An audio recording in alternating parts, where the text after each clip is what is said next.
Mike sat at the bar nursing his drink, staring at the ice as it melted into the amber liquid. His friend, Jake, slid into the seat next to him, noticing the quiet look on Mike's face. "You okay, man?"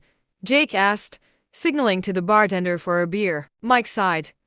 "It's Jess. I don't know what's going on anymore.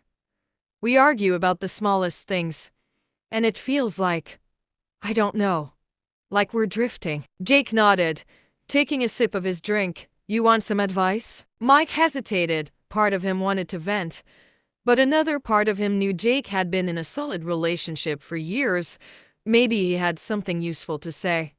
"Yeah, sure." Jake leaned in. "Look, I'm no expert, but here's what I've learned.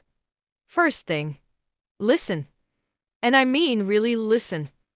Not just waiting for your turn to speak. Women, hell. Anyone want to feel heard. If Jess is upset, ask her what's bothering her and don't rush to fix it right away. Just let her talk.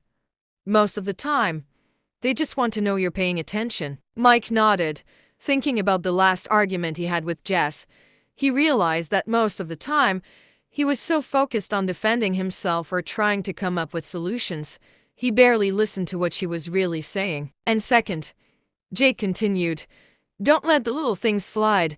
A lot of guys, including me, think showing love is only about the big gestures, like buying gifts or planning romantic weekends. But it's the small, everyday things that matter more.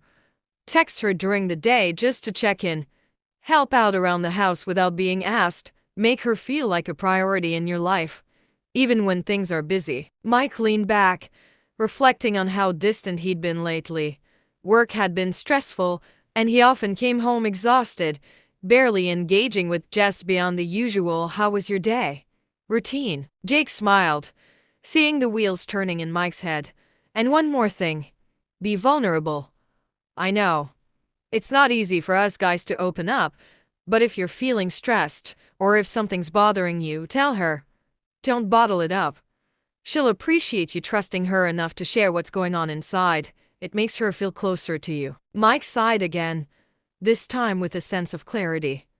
"You're right. I haven't really been there for her lately. I've been distracted. And when we fight, I get defensive instead of just hearing her out." "That's normal, man," Jake said, clapping Mike on the back. "Relationships are work, but they're worth it. If Jess is the one, put in the effort to show her she matters. It's not about being perfect. It's about showing up for her consistently." Mike smiled, feeling lighter already. "Thanks,